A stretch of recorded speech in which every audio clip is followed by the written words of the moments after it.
Shalom Bapak Ibu sekalian, apa kabarnya? Saya berharap kita semua bisa luar biasa, baik-baik saja, dan kita berada dalam kesehatan yang prima. Tapi kalaupun tidak, ya tidak masalah Bapak Ibu Saudara.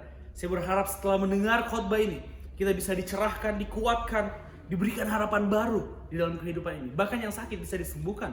Karena hari ini, saya ingin membahas mengenai kesembuhan ilahi. Bagaimana caranya kunci kesembuhan ilahi tersebut. Kita bisa dapatkan kesembuhan ilahi dari Tuhan. Kenapa begitu penting tentang kesembuhan ini? Karena kita tahu sekarang kita dikelilingi oleh berbagai macam penyakit. Setelah kejatuhan Adam dan Hawa di Taman Eden, kita jatuh ke dunia ini, dunia yang penuh dengan kekacauan, dunia yang penuh dengan kehancuran, dan yang penuh dengan penyakit. Bahkan 2 tahun belakangan ini kita bergumul dengan satu penyakit yang namanya corona. Kita tahu bagaimana penyakit corona menghancurkan semua sistem yang ada di dunia ini. Bahkan mempengaruhi pendidikan anak-anak.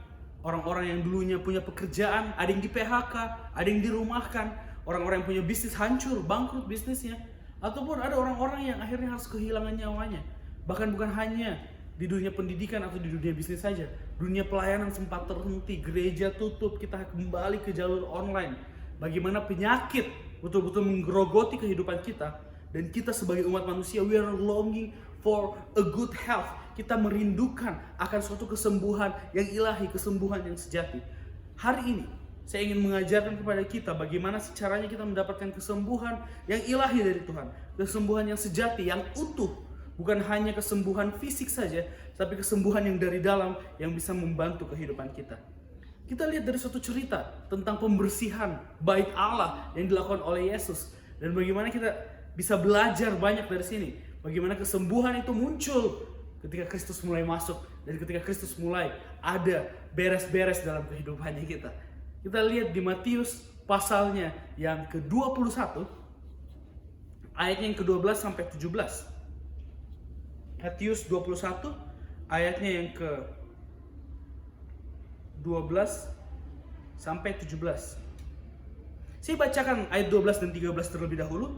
Lalu Yesus masuk ke bait Allah dan mengusir semua orang yang berjual beli di halaman bait Allah. Ia balikkan meja penukar uang dan bangku-bangku pedagang merpati dan berkata kepada mereka, ada tertulis, rumahku akan disebut rumah doa, tetapi kamu menjadikannya sarang penyamun.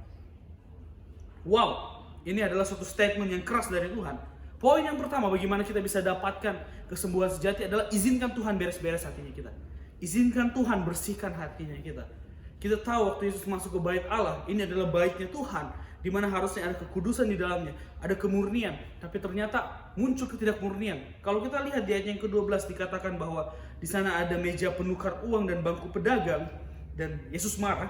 Yesus mengutip dari ayat di kitab Yeremia bahwa di situ rumahku disebut rumah doa, tapi kamu menjadikan sarang penyamun.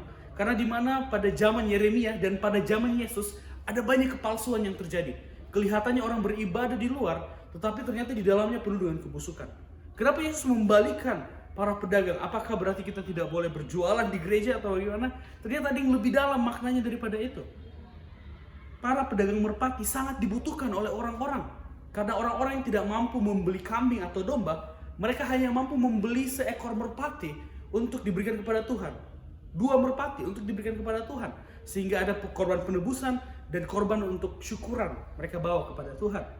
Tapi ternyata apa yang terjadi, para pedagang merpati di bait suci, dia naikkan harganya 20 kali lipat. Wow, ini bukti bahwa para pemuka agama menghalangi orang-orang untuk bertemu dengan Tuhan karena kedegilan hati mereka.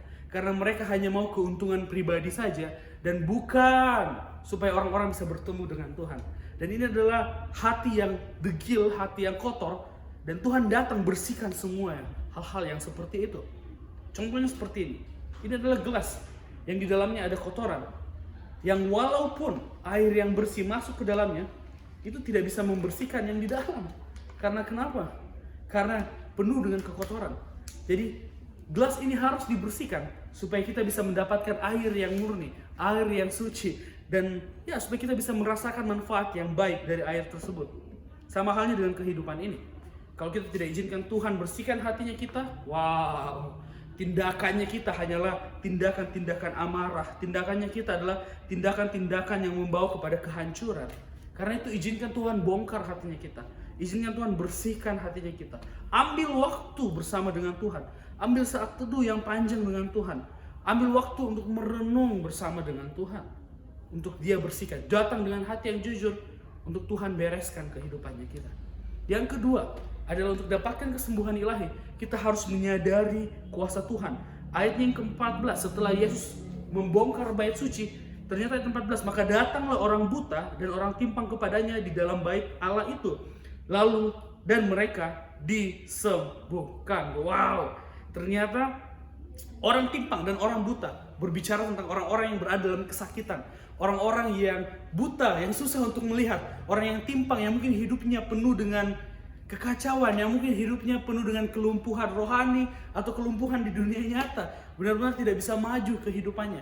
Tapi mereka datang ke Yesus. Artinya apa? Mereka sadar bahwa hanya Yesus yang bisa menyembuhkan kehidupan mereka. Mereka tahu hanya Yesus yang bisa sembuhkan kehidupan mereka. Mereka mengerti betul dan akhirnya mereka dapatkan kesembuhan. Orang buta dikatakan di sini dan orang timpang, mereka dapatkan kesembuhan karena mereka ini sadar akan kuasa Tuhan. Dan saya rasa kita juga harus seperti itu.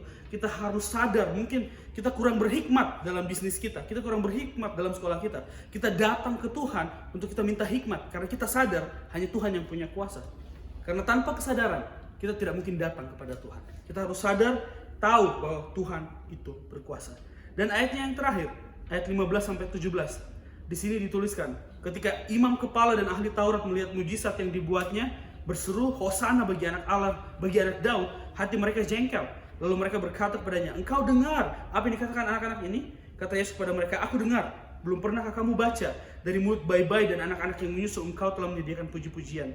Lalu ia meninggalkan mereka dan pergi keluar ke Betania dan bermalam di situ. Yang terakhir adalah kita harus serahkan diri kita. Kata Hosana, saya sangat suka kata Hosana di sini, artinya tolong kami dengan sangat. Wow, dikatakan kata Hosana di sini artinya tolong selamatkan aku. Dan mereka yang berkata Hosana menerima kesembuhan. Sedangkan para pemuka agama yang jengkel kepada Tuhan Yesus, mereka meninggalkan kepahitan dalam diri mereka sendiri. Jadi kita harus pilih yang mana? Apakah kita mau menerima Tuhan secara utuh sebagai penyelamat kita, atau sama seperti pemuka agama, sudah ada Tuhan di depan mereka, tapi mereka menolak Yesus. Karena itu Bapak Ibu Saudara, ayo dalam kehidupan ini 3 poin yang sangat penting untuk kita dapatkan kesembuhan yang sejati. Izinkan Yesus bersihkan hatinya kita, sadari kuasa Tuhan, dan ayo terima Dia secara utuh. Hosana, penyelamat dalam kehidupannya kita. Saya yakin kehidupan kita akan lebih berbuah 10, 110, bahkan 1000 kali lipat. Alami kesembuhan ilahi bersama Tuhan. Tuhan Yesus memberkati.